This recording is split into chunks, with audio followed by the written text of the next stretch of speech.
Ceasefire sa kanilang tila world war ng Chinese Embassy ang panawagan ngayon ni Senador Erwin Tulfo. Sinabi niya yan ngayong siya na ang bagong chairperson ng Senate Committee on Foreign Relations. Nakatutok si JP Soriano. Sa kasagsagan ng sagutan ng mga opisyal ng Pilipinas at mga taga-Chinese Embassy, ito ang sinabi ni Senador Erwin Tulfo. Mr. President, kung hindi nila gusto kung paano gumagana ang demokrasya sa ating bansa, malinaw po ang sagot. Layas! Ngayong nakaupo na siya bilang bagong chairman ng Committee on Foreign Affairs ng Senado, paghihinay-hinay sa pagsasalita na ang panawagan ni Tulfo. We can just ceasefire muna, di ba? While ongoing negotiations, dialogue dyan po sa kwan. Lalo na po tinatapos yung Code of Conduct.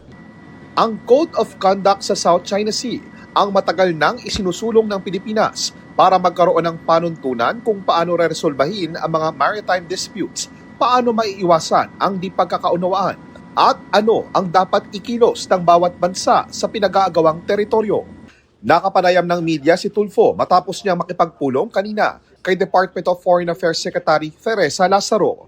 To my understanding, base sa explanation ni Secretary ng DFA na dahil doon sa rhetoric ng parehong grupo, ang kabilang grupo, yung banatan, mukhang natigil, natenga yung pag-aayos ng Code of Conduct. Ang target natin, hopefully in 10 months, matatapos yan. Sabi ni Tulfo, bukas sila sa pakikipagdialogo sa Chinese Embassy at sinabi naman daw ni Secretary Lazaro na payag din si Chinese Ambassador Qin Quan na makipag-usap.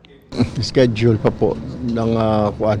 And sabi ko naman, open naman ako. The secretary said, "Are you open?" I said, "I'm open." Hinihinga namin ng pahayag si Lazaro. Kamakailan lang isinulong sa Senado ang isang resolusyon na kumukondena sa Chinese Embassy dahil sa lantaran nitong pahayag sa gobyerno ng Pilipinas.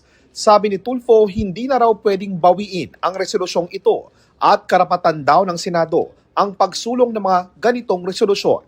Para sa GMA Integrated News, ako po si JP Soriano. Nakatutok 24 oras.